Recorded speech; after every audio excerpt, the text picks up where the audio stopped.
Let's talk about what is called or what known as tonal magnetism. Now, this is a big topic, but I'm going to break it down to the basic thing that you need to know if you're doing R&B, rock and roll, hip hop, or whatever. The one thing you want to think of first is, what key you're in. You find what key you're in, and the primary, or say I put it into English, proper English. I'm talking about 5 to 1.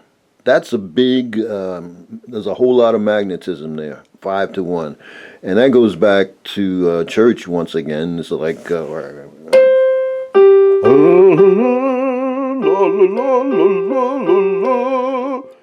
It's it may go back to the 15th century, but 5 goes to 1. Now, there are scientists that can put together the reason why. We'll talk about that later, but just remember 5 goes to 1. So if you're in C, and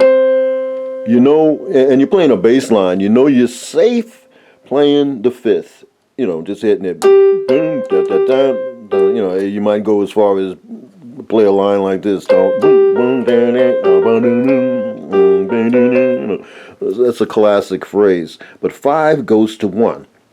Now there is another basic tonal magnetism tradition.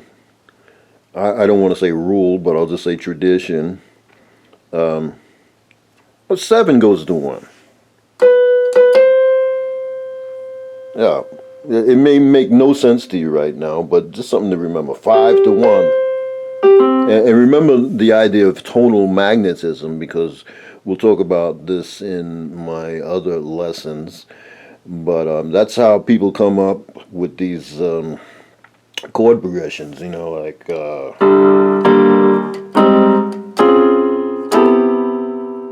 whatever. I mean, there's science behind that. It's tonal magnetism. Oh, here's something that you should remember. They call this the plagal cadence. This goes back to early church in Europe.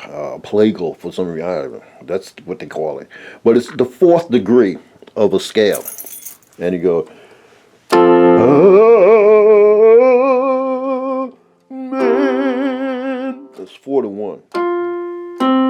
That's supposed to be a resolution. They would go through a song. And then you need a G. And then went back to 1. To 5 to 1. And then at the end of it, everybody go,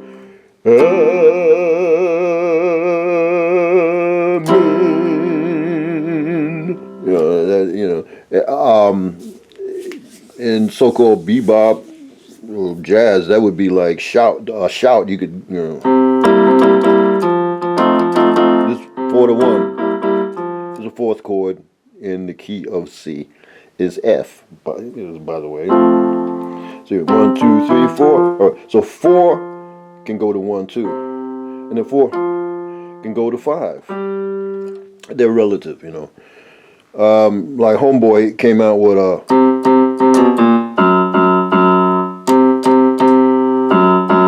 He took it out. He went 1 to 4, but he went down and he augmented it. He raised it, a raised 4th. That's like you would get your head chopped off back in the 15th or 14th century if you were in the courtyard playing stuff like that. It would be considered witchcraft. Because understand, as I said somewhere before, that at one time you were only allowed to play one note. And I'm not being disrespectful. Don't believe me. Look this up yourself. Tonality was a serious issue. So when they got revolutionary and advanced, avant-garde in their time would be 5 to 1. But somebody came along and did this.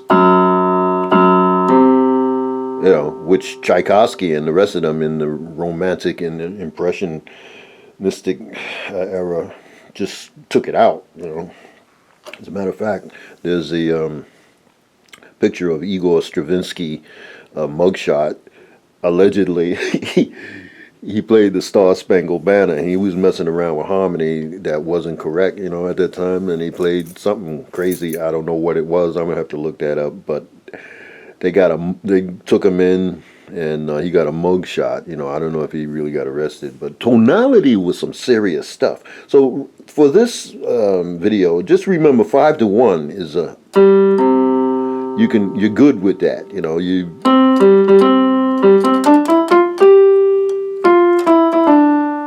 Long live the queen, that kind of stuff. 5-1. And then there's a 4 chord. Amen.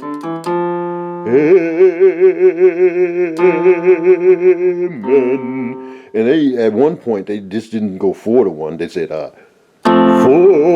and then they made it minor. They're really doing it now. With now keep in mind, men wore wigs for hundreds of years. So I mean that's what the common knowledge was.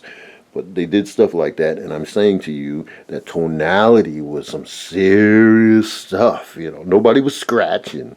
No, you couldn't do nothing like.